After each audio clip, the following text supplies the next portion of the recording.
Estcare'i podcast Tervisetasku. Tere tulemast kuulama podcasti Tervisetasku. Mina olen Olav Kersen ja meie podcastis räägime teemadel hooldusest, erivajadusest ja tervishoiust. Saatekülalisteks on inimesed, kellel on isiklik või tööalane kokkupuude nende teemadega. Ning podcasti eestvedaja on Estcare, kes pakub omaste hooldamisel terviklahendusi ning panustab valdkonna arengusse. Tänase saate vestluskaaslane on Estcare'i tegevjuht Sander Sassi. Tere, Sander! Tervist! Ma sissejuhatuses tõin juba välja ka, et selles podcastis me arutleme hoolduse, erivajaduse, tervisega seotud teemadel, aga ma alustakski sellest, et miks me nendel teemadel arutleme, et kas see ei ole rohkem nagu ministeeriumite, kohalike omavalitsuste pärusmaa. Et võib-olla tavakuulaja, kes praegu seda saadet kuulab, mõtleb ka, et Estcare ju eraettevõte, olgu pakub küll sotsiaalvaldkonnas neid teenuseid, aga miks on Estcare pannud püsti sellise podcasti ja sellise teema arenduse üldse? Enda jaoks oleme selle mõtestanud niimoodi, et me tahaksime anda rohkem informatsiooni, inimesi harida sellel teemal, et tuua just palju erinevaid lahendusi, et mida meie pakume ja mis olemas on. Et me teame, et tegelikult hooldusvaldkonnas on väga palju täna juba hästi tehtud ja tehaksegi, aga inimesed ei ole sellest teadlikud. Ja informatsioon on ka killustunud. Et kui me võtame näiteks, et inimene tuleb haiglast koju, ta kirjutatakse välja ja tal on näiteks vaja siis kodus hakata hooldama, siis ta tegelikult ei tea, kuhu minna. Ja võt siin ongi väga õige, kui me saaksime olla abiks, et klient saab siis meie poole pöörduda ja siis me saame talle kõik selle informatsiooni nagu juurde panna. Et sellepärast me seda infot ka püüame nii läbi meedia kui nende podcastide ja enda kanalite nagu liigutada. Ja mulle tundub see täiesti loomulik, sest kui ma tõmbangi näiteks paralleeli on ju sellise ettevõttega nagu Swedbank, kes ka väga ju seda rahatarkuse ja finantskirjaoskuse teemat ajab, et neil on ju ka igast oma grupid, oma podcastid, et kui sa mõtled nagu sellise valdkonna peale, siis see tundub väga loomulik. Aga mulle tundub, et kuidagi ühiskonnas on võib-olla natuke veel selline hoiak, et kui me räägime sotsiaalteenustest või üldse sotsiaalvaldkonnast, et siis on justkui selline stigma, et kuidas me saame sellest rääkida niimoodi nagu, et me reklaamime seda või et see on siuke teema, mis võiks kuskil nagu kodus 4 seina vahel olla või kuskil nurga taga on, et ärme nagu suurelt ja avalikult räägi sellest. Et laias laastus inimesed arvavad, et see võiks olla, ongi kuskil tabu teema, aga ma arvan, mis me ise näeme enda teenuse tellijate puhul, et nemad on just juba ootavadki seda head teenust. Ja just seda uut lähenemist, et ka infotehnoloogia mängu toomist, et inimesi saaks valvata ka siis, kui hooldajat ei ole kõrval. Et kõik sellised asjad, mille peale täna ei ole võib-olla erinevad ettevõtted või siis riigisektor nagu juurde tulnud. Et see on nagu ülioluline, et ka ajaga kaasas käia, et ka hooldusvaldkond peab sellel teemal nagu silma peal hoidma. Aga kas sulle tundub, et käiakse siis ajaga kaasas, et kas on tekkimas selline muutus või nihe selles hoiakus, et inimesed võib-olla nii palju ei mõtle, et see tõid ju välja ka, et on kliente, kes juba väga ootavad seda teenust. Et see, et me nüüd avalikult räägime nendest sotsiaalteenustest, mille eest küll tuleb mingil määral ka maksta, aga et see ongi loomulik, et see ei ole asi, mida peab kuidagi salgama või peitma, et kas see inimeste hoiak on siis muutumas ka? Kindlasti on muutunud, aga inimesed ka täna tahavad ju ikkagi kvaliteetset teenust. Kui me vaatame omavalitsuste poole pealt, siis nendel on ikkagi ressurss on piiratud, neil on võimalik teha ainult siis miinimummahus seda siis hooldust ja kõik see muu osa jääb siis lähedasel ise leida. Aga kui ta neid asju ei leia ja see on kõik killustunud, et siis selle mõttega ongi meil väga hea, et ka Estcare ongi selle terviklahenduse leidnud. Nii et minu mõte liigub ikkagi selles suunas, et inimesi rohkem teavitada ja pakkuda just kvaliteetset teenust. Aga võib-olla siis lahkakski või tooks selle kõik välja, et mida see omaste hooldus üldse tähendab, et see kindlasti paljude jaoks on selline võib-olla mustmaa on ju, et on väga kas kindel ettekujutus, et omaste hooldus on seotud pigem nagu hügieenitoimingutega ja sellised keerulised asjad, või vastupidi, et ei ole võib-olla üldse kuulnud sellest, et mis asi see on. Et kas sa saaksid välja tuua, palun, et millega siis täpsemalt Estcare tegeleb, et mis see nagu terviklik lahendus siis on, et mis kõik teenused ja osad seal sees on, et mis see omastehooldus tähendab? Kui ma vaatan hooldust, siis näiteks meie Estcare'i poolelt, siis me võtame inimest nii individuaalselt. Et kui meile tuleb klient, siis me vaatame tema vajadused üle, me vaatame, missuguseid toiminguid on vaja temaga teha ja milliseid teenuseid talle siis pakkuda. Et selles mõttes ei saagi see üheselt välja tuua, et ma arvan, et see on ikkagi vastavalt kliendi soovidele ja tema olukorrale. Aga kui ma niimoodi filosoofiliselt küsin, et kus see piir üldse läheb, et mingis mõttes me ju igapäevaselt kõik hoolitseme oma lähedaste eest, olgu nad siis lapsed või eakad või sama vanad inimesed meie perekonnas.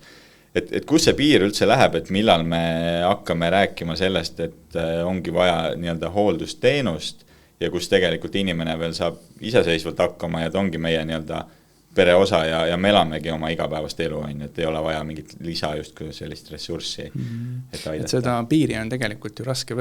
tõmmata, et see ikkagi sõltub sellest, et missuguse seisus on see inimene, et me ei saa öelda, et ta on 70 aastane, ta on 60 aastane, et tegelikult kui inimesel tekivad mingid tervisemured või mingid probleemid, siis juba võiks hakata meiega nagu suhtlema, kui need on nii-öelda järjepidevad. Et näiteks kukkumised, mis on praegu väga aktuaalne, et nendel teemadel võiks meiega ühendust võtta ja me saame juba siis nõustada ja pakkuda lahendusi. Et see kindlasti ei ole ainult vanuse kui numbriga seotud, et nüüd kui inimene saab, ma ei tea, 75, et siis kindlasti peab juba hakkama mõtlema koduhoolduse peale või hooldekodusse panemise peale, vaid see on pigem ikkagi selle tervisliku seisundi ja igapäevase hakkama saamisega seotud. Ja sellest me lähtume ja ega samas võib ju tegelikult ka lapsel olla ja täisealisel, et kui tekib mingi tervisekahjustus, kus on hooldust vaja, siis tihti on ju see ka võib-olla niisugune erakorraline asi, mille peale inimesed polegi mõelnud ja siis on vaja kohe lahendust, et see võib olla mõne päeva küsimus, kui sul seda hooldust vaja on, et siis peaks olema see ettevõte nagu leitud. Jah, ja väga hea, et sa tõid selle välja, et tõesti see ei ole ju alati nii-öelda selle eakuse või vanusega seotud, vaid siin võibki erinevaid sihtrühmasid olla, keda see teenus puudutab ja kes seda vajavad, et võivad olla ka ju lapsed või noored. Et oskad sa veel mingid näiteid tuua elulistest olukordadest, et kus tegelikult kas või Estcare'i teenuseid oleks peres või mõnel inimesel vaja? Meil põhivookus on küll hooldusel, aga samas on meil ka selliseid teenuseid, mis on pediküür, võib-olla siis kontsertil saatmine, transporditeenused, näiteks lastel kooli ja tagasi, kus on saatja kaasas, et tal ei ole tavatransport, et ta saab ise autosse minna ja välja minna, vaid tal on vaja nagu inimest, kes aitab teda. Et kõik sellised lahendused, mida tegelikult ka täna omavalitsus on väga kiitnud meid ja tulnud ikkagi ka juba partneriks, et sellist lahendust tegelikult teised ettevõtted pakkunud ei ole ja see on uus olukord, nii et ka nende jaoks natuke nagu mõttekoht, et kui järgmistel kordadel näiteks hakata otsima endale partnerid, siis tuleks kirjutada sisse nii-öelda need ka uuemad teenuse lahendused. Kas kõik need teenused, mida Estcare pakub, kas need ongi siis selles mõttes sündinud ka klientide vajadustest, et ilmselt see protsess ei ole alati sedapidi, et nüüd meie mõtleme välja, mis teenust me pakume kliendile, vaid on väga palju ka siis vastupidi, et me klientide pealt näemegi, et mida tegelikult veel vajatakse, millega tugeva abi ja siis see ongi nii-öelda selle terviklahenduse sisse tulnud. Jah, et kui ma nüüd läheks algusesse, siis alguses me joonistasime nii-öelda A4 peale sellise niisuguse väikse joonise selles mõttes, et panime inimese ja siis hakkasime mõtlema, et milliseid teenuseid ta võiks vajada. Ja algul oli 3 teenust, siis mõtlesime, et aga võib-olla veel mingid teenused, et see ring oli väga pikk ja sinna saigi koondatud kokku, et just see terviklahendus selle mõttega, et inimesel võib tekkida kas juuksuri või ükskõik millise teenuse järgi, mida ta ei saa tegelikult ju linnast ise kätte, et tal on vaja, et see kodus toimiks. ja sellepärast me olemegi otsinud, alguses tegime küll nii-öelda ise selle plaani, aga aja jooksul me näeme klientide vajadusest, et mida me siis saame juurde tuua, kes on meie koostööpartnerid me oleme ära kontrollinud ja tegelikult vaadanud, et kas siis nendega saab edasi toimetada. Nii et selles mõttes ma rahustaks neid saatevaatajaid ja kuulajaid just selle mõttega, et meie jaoks on prioriteet kvaliteet ja inimese heaolu. Et juhtimise tasandil me tegelikult mõtleme seda igapäevaselt, et kuidas klient oleks rahul ja mida talle veel pakkuda, et me isegi oleme igal juhul oleme kastist välja astunud, et me ei ole raamides, et me viime võib-olla teatrisse inimesi, korraldame üritusi, kus me kaasame ka need eakad, kes meil ka kliendid on, nii et praegu suur rõõm vaadata, et nende naeratus on näol.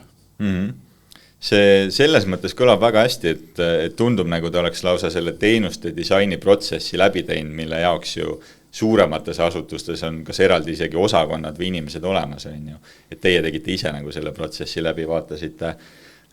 mida on vaja ja kellele ja kuidas, on ju, et seda on väga hea kuulda. Aga kes üldse Estcare'is töötavad, et millised inimesed need on, mis neid üldse motiveerib seda tööd tegema? Estcare'is on siis hooldajad, klienditeenindajad,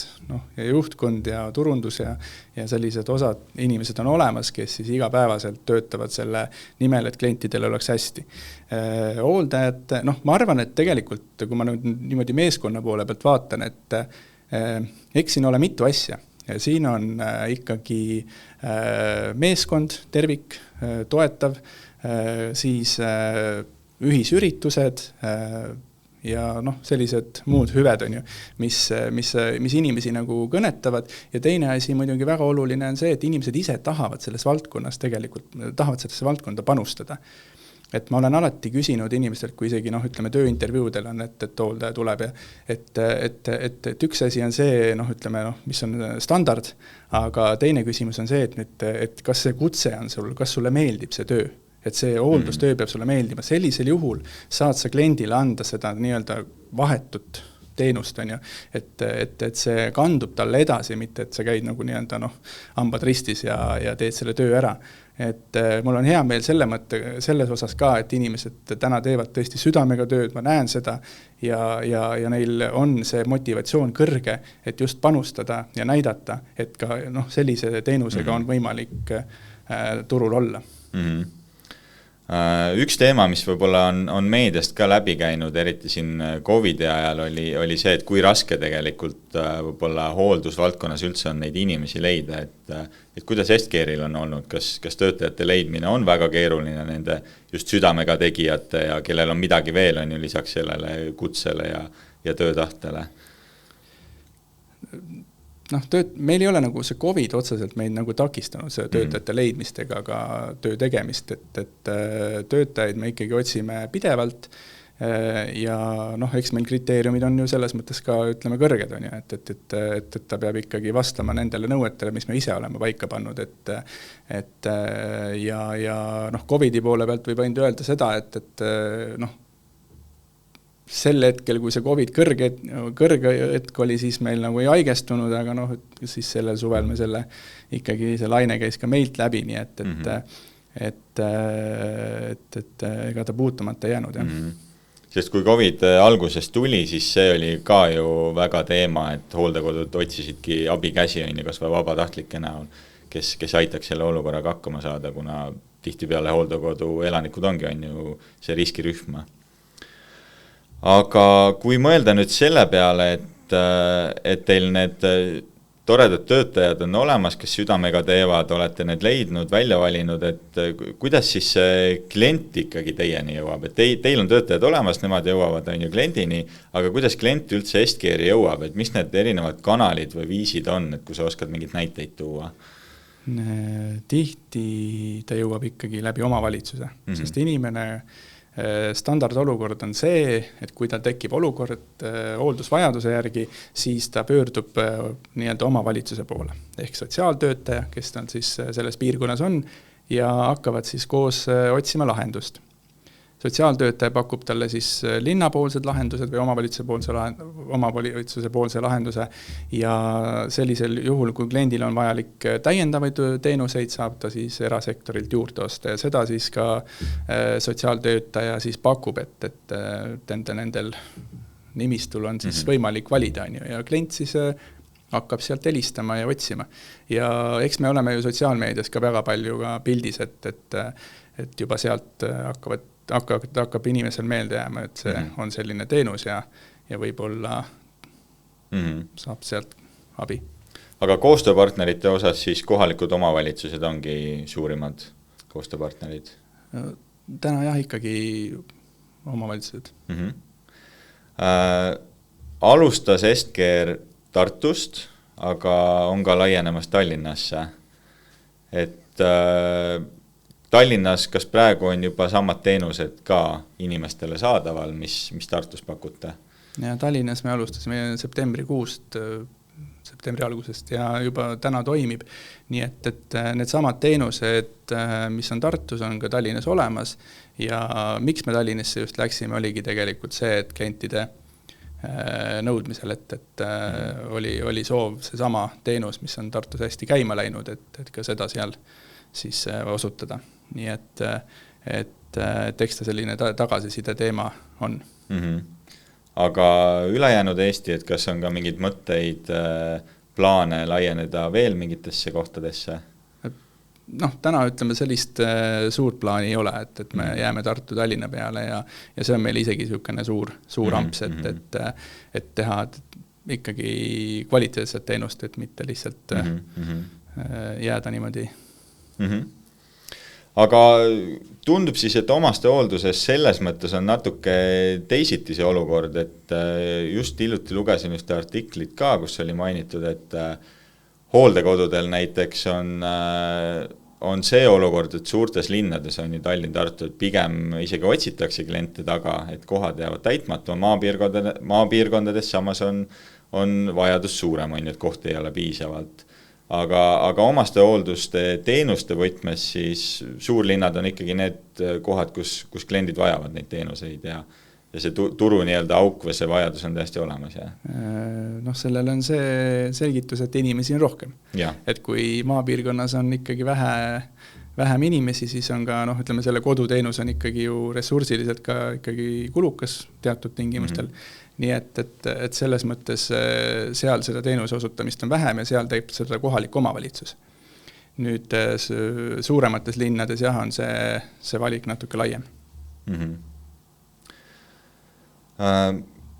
Mida sinu kogemus ütleb, et millal nagu inimesed selle teema peale üldse mõtlema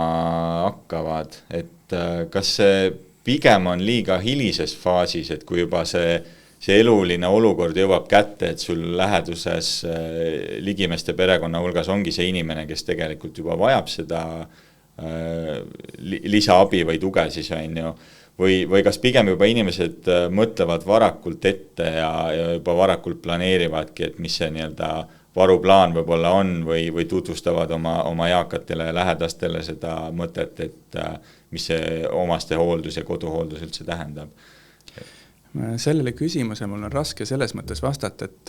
et ega me ju täpselt ei tea, mida need inimesed mõtlevad ja otsivad. Aga kui sa mõtled kas või nende klientide peale, kes jõuavad, et kas nad jõuavadki nagu juba väga selles olukorras, kus tõesti enam ei saagi hakkama ja kohe on abi vaja või kas on ka neid kliente, kelle abivajadus veel nii suur ei ole, et igapäevaselt võib-olla ei vajagi ja väga väheste asjadega vajavad,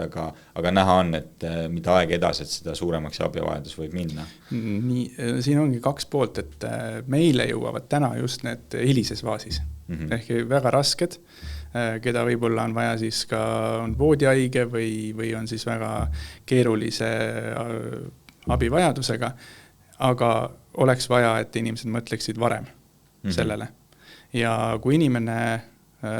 saab varem abi, siis tegelikult tema võib-olla tervislik seisund ei läheks ka nii halvaks. Et tihti on need vanurid üksinda kodus, nende elu või noh, see tervis halveneb kogu aeg ja keegi neid otseselt ei vaata, et siis see võibki olla nii, et ühel hetkel on näiteks vana inimene või noh, kellegi lähedane kukkunud seal maha ja sellest juba mingi kas trauma tekkinud või midagi selle, et siis et see võib tekitada suurema hooldusvajaduse. Aga kui praegu mõni kuulaja mõtlebki, et okei, et see teema võib mind lähitulevikus puudutada, et millal ja kuidas oleks siis üldse nagu õige aeg ja õige viis selle teemaga tegelema hakata. Et mis need esimesed sammud võiks olla, sest kui mõelda kas või selle peale, et kui läheduses perekonnaliikmete hulgas on eakaid inimesi, et teatud nagu tervisega kaasnevad takistused või probleemid on ju nagu ette prognoositavad või et ütleme, eakate puhul on ju ette teada, et mingi hetk see liikumine võib-olla muutub keerulisemaks, teatud haigused on ju juba statistiliselt teada, et suurenevad ja nendega kaasnevad takistused. Et kui mõni kuulaja praegu mõtleb, et mina võib-olla siin lähema, ma ei tea, 2 aasta, 5-10 aasta pärast olen ka selles olukorras, kuidas nagu selle teemaga hakata tegelema siis? Võiks endale selle ütleme, et olukorra nii-öelda siis läbi mõtestada ja loomulikult siis vaadata, kuidas enda lähedane või see, kellele seda hooldusteenust oleks vaja, et teda siis jälgida, et kas tal on mingid terviseprobleemid või et mis ta nagu siis, või mis mured tal on. Aga siin ma tooks veel välja selle, et ülioluline on rääkida ka lähedasega juba eelnevalt nii-öelda sellest mõttest, et kui näiteks meil juhtub midagi, et sul hakkab tervise mingid probleemid tekkima ja sul on vaja näiteks hooldusabi, et kas oleks see koduhooldus siis õige samm, et see abi vajaja oleks juba häälestatud. Et kui me jõuame seal, ütleme, 2 aasta pärast talle nii-öelda sinna hooldust andma, et siis oleks ta juba nagu, võtaks meid lahkelt vastu. Et täna on pigem see probleem, et inimene kukub maha või tekib tal terviserike ja tal on kiiresti hooldust vaja, siis ta hakkab sellest keelduma. Mingi protsent inimesi. Nii et ta ütleb, et ma ei taha võõrast lasta ja kes nad on ja mis nad teavad sellest hooldusest ja midagi sellist. Nii et see eeltöö oleks vaja kindlasti ära teha. Nii et ega see tulemata ei jää see probleem, nii et mida varem, seda parem. Jah, see kõlab tegelikult väga loogiliselt, et kui ma ise lapsevanemana mõtlen selle peale, et kui ma peaks võtma lapsehoidja, siis ma ei võta ju ka teda niimoodi, et sina nüüd tule ja kohe hoia mu lapsi, on ju, vaid see on ju protsess, millega peab lapsi ka nagu kurssi viima, tutvustama, katsetama, proovima, on ju, et ei ole see, et kohe tuleb võõras inimene. Et mingis mõttes siis selle omaste hoolduse ja just eakate inimestega on natuke nagu samamoodi, on ju. Ta ongi sama ja seda ma olen ka alati nagu enda jaoks mõelnud niimoodi, et kui vanemad kasvatavad lapsed üles, siis tegelikult laste ülesanne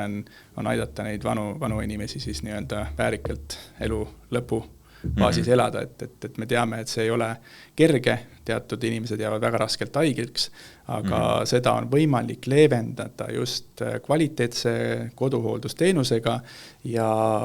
anda talle nii-öelda väärtuslik elu lõpp või siis olukorda, et me oleme ju väga mitmetel klientidel isegi kes teavad, et vanem on lähiajal nii-öelda teise ilma liikumas, et siis nad on öelnud, et ei, et tema soov oli, et ta jääb koju ja me oleme pannud isegi meditsiinilise teenuse sinna peale, et me tagame selle ravi, mis tal on ette antud, et me teame, et see muidugi lõpp tuleb, aga et kui see ravi on sinna määratud, siis on meil tellitud see kogu komplekt, nii et me saame ka seal olla abiks, et meil on see meditsiiniline teadmine ja meditsiinmeedikud olemas. Väga hea, et sa seda mõtet mainisid, mulle jäi kõrvu kohe, et see, et vanemad on meid üles kasvatanud lastena, et siis just kui meil on natuke see kohustus on ju ka tegelikult ise aidata siis oma vanemaid, kes on juba kõrgesse ikka jõudnud. Kui ma mõtlen korraks isikliku kogemuse peale, et mul perekonnas oli ka sarnane olukord, kus tuligi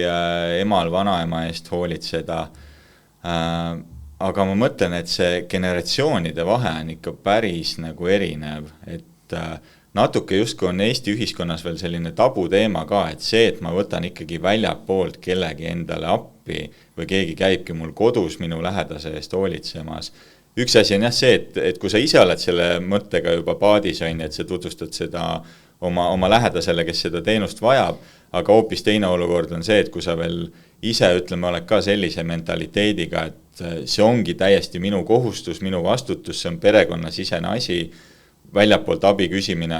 on võib-olla justkui natuke nõrkuse märk või justkui natuke privaatsuse rikkumine, et see on meie peresisene teema.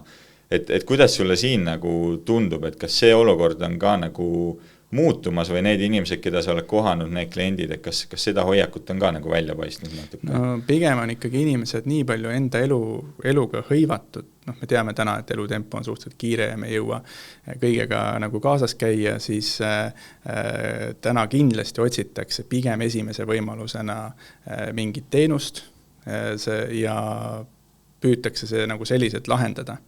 Ja siin nüüd tulebki mängu see, et on vaja siis vanem nii-öelda maha rahustada, et ma ei saa ise seda tööd teha, võib-olla mul ei ole ka neid oskusi, mida paljudel ei ole. Ja teile tuleb, või et siis emale ära seletada, et tulebki siis professionaalne meeskond, kes teeb selle töö ära, mis ei tähenda, et sa ei hooli tast, et tegelikult sa ju ikkagi ostad seda teenust, et see on siis lihtsalt nii-öelda rahaline panus, aga õige on tegelikult kutsuda professionaalid, et hoolduses täna ei ole ammu enam see, et lihtsalt lapiga midagi pühkida, vaid et seal on isikukaitsevahendite kasutamine, seal on hooldusvahendite kasutamine ja kõik siukene, see on nagu lai nimekiri tegelikult. Mulle tundub ka see täiesti loomulik, et ma arvan, et siin ongi mingi generatsioonide erinevus, on ju, et kes peab osasid asju väga perekonnasisesteks ja kes juba mõtlebki seda, et elus on nii palju muid asju, mida on vaja teha või jõuda teha, et see on loomulik, et me kas või tellime toitu koju, on ju, lapsehoidjate kasutamine, ma arvan, et tänapäeval on väga vähe vanemaid, on ju, kes mõtleks, et see on veider, et ma ei pane oma last lastehoidu või ei lase kellelgi vahepeal näiteks hoida kas või teenusena või raha eest, on ju. Et pigem see on tõesti nagu loomulikumaks muutunud. Kui nüüd mõelda korraks ka selle peale, et mis see olukord Eestis on, et ma just ise vaatasin enne järele, siis Eestis ilmselt on päris palju inimesi, kellel on see hoolduskoormus või nimetatakse hooldus isegi orjuseks vist seda teemat, et kui sa oledki sundolukorras, on ju, et sa ei saa ise oma elu elada, sa ei saa kas või tööl käia, õppimas käia, et sa peadki kellegi lähedase eest hoolitsema, sest ei ole kas mingit teenust või mingit varianti siis on ju, kuidas seda olukorda leevendada. Ja kui ma uurisin just noorte seisukohalt, et kui palju neid noori on Eestis selliseid, siis tuligi välja, et ma vaatasin statistikat, et kui palju on noori, kes esiteks üldse ei tööta ega õpi kusagil, ei ole töötuna arvel, ei ole õppeasutuses nimekirjas, ei oma töölepingut, et juba neid noori Eestis on vanuse vahemikus, ütleme 16–29, kuskil seal 20 000 kandis. Ja üldiselt on niimoodi, et maailma statistika näitab, et umbes 6% nendest ongi need, kes on lapsehoolduspuhkusel või seotudki siis omaste hoolduse kohustusega, et peavad kellegi perekonnaliikme eest hoolt kandma. Ja kui tõesti enamus nendest on lapsehoolduspuhkusega seotud, siis ikkagi on märkimisväärne hulk noori Eestis, kes hoolimata oma nii-öelda noorest east on ju, kus võiks ju tegelikult veel õppida või tööl käia, oma elu hakata rajama, peavad tegelikult tegelema selle lähedaste hooldamise teemaga. Et me räägime siin kindlasti mitmetest sadadest nagu noortest, kes tegelikult ongi ainult selle tõttu elus keerulisse olukorda sattunud, et neil on see nii-öelda olukord tekkinud ja ei ole kuskilt justkui abi tulnud, on, et nad peavadki oma kas vanaema, vanaisa, ema, isa, kellegi venna, õe, tädi, onu eest hoolitsema. Et mis sina arvad, kuidas nagu Eestis see süsteem saaks selles mõttes paraneda, et kui neid olukordi tekib, mis iganes põhjustel on, et kas see ongi kõrge iga, kas see on mingi trauma, mingi õnnetus on, et keegi lähedane vajab seda hoolitsust, kuidas nagu aidata neid noori või neid inimesi üldiselt välja tuua sellest olukorrast, et nad ei jääks üksinda selle lähedase inimesega koju ja nende enda elu oleks täiesti sel hetkel nagu pausi peal? No siin peaks ikkagi riiklik süsteem tulema appi, et tal oleks võimalik läbi sotsiaaltöötaja nii-öelda siis ära olukord kaardistada ja leida siis ütleme sinna lahendused, et kas ta siis saab teha linnavalitsus või omavalitsus või siis on erasektor, on ju, et missuguseid teenuseid on võimalik panna peale ja mida ta on võimeline siis ostma, on ju, et me teame, et jällegi, et erasektor on nagu tasuline, on ju, ja kui me võtame seda, et on noor, siis tal tihti on ka see, ütleme, finantsseis natuke kehvem, on ju. Nii et siin me kindlasti nii-öelda riigi poole pealt, et näeks sellist appitulekut, et võiks nendele inimestele luua siis võimalused, et nad saaks kas koolis käia või tööd teha ja siis nende lähedased on siis nagu nii-öelda hoitud, on ju, et see on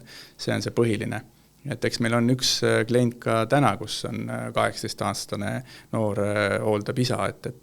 ja osaliselt me oleme sinna appi läinud ja teinud siis, võtnud seda koormust nii palju ära kui võimalik ja sinna juurde on tulnud ka omavalitsus, kes siis on aidanud meie teenust siis niimoodi finantseerida. Et lugu on tegelikult suhteliselt keeruline ja väga raske, nii et selles mõttes mul on hea meel, et omavalitsus ka ikkagi vaatab selle poole, et aidata inimesi.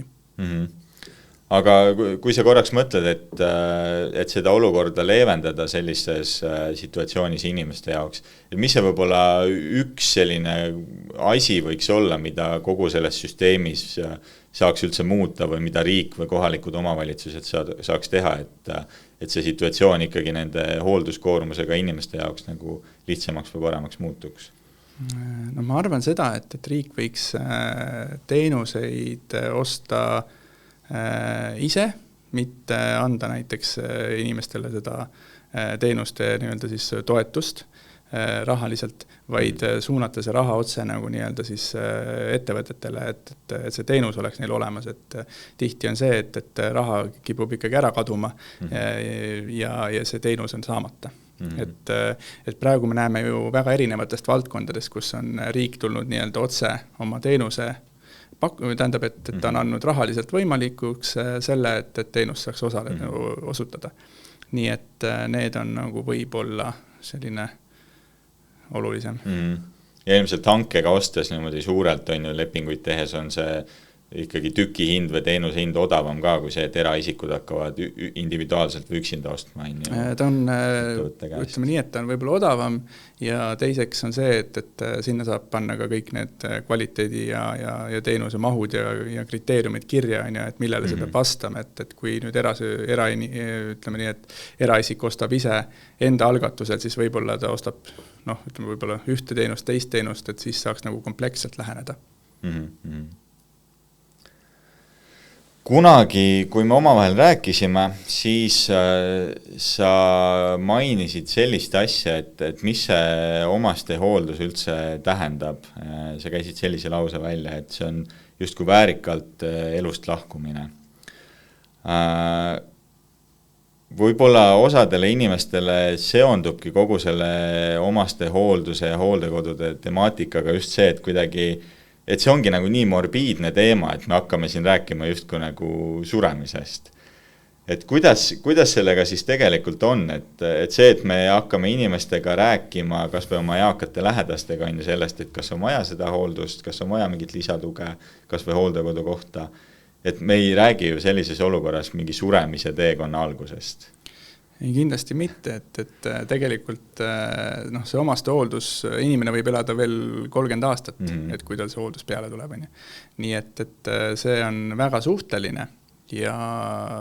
oleneb nii-öelda selle inimese nii-öelda sellest tervislikust seisundist. Et kui inimene näiteks kodus vajab ainult nädalas korra võib-olla mingit koristusteenust, et ta ei saa sellega ise hakkama, et siis see on väike vajadus. Aga sealt edasi võib juba kasvada tal see vajadus. Nii et pigem see omaste hooldus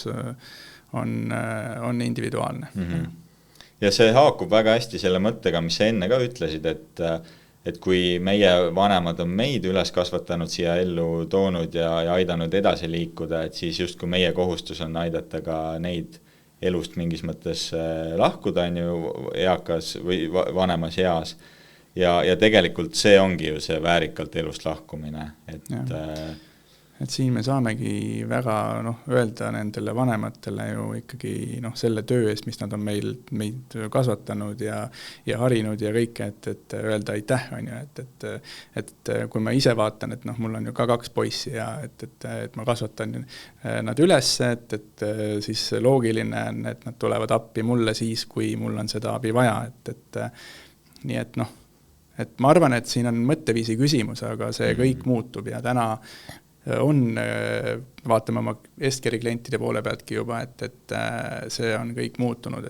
et ei ole enam, ema ikkagi lähedased on tähtsad ja neile tellitakse ikkagi maksimumteenus. Ja nagu me täna siin rääkisime, et see ei ole teema, millega keegi peab üksinda olema, et tegelikult neid variante, võimalusi ja teenuseid on nii palju juurde tekkinud, et igal ühel on võimalik saada mingil moel seda tuge või endale vajalikku abi, et selle olukorraga hakkama saada. Aga hooldus üldiselt ongi teema, mis elus tahes tahtmata üks hetk meid kõiki puudutab. Aitäh, Sander, et kaasa mõtlesid ja jagasid kuulajatele koduhoolduse olemust ja eesmärki. Selline oligi Tervisetasku esimene saade. Kohtumiseni!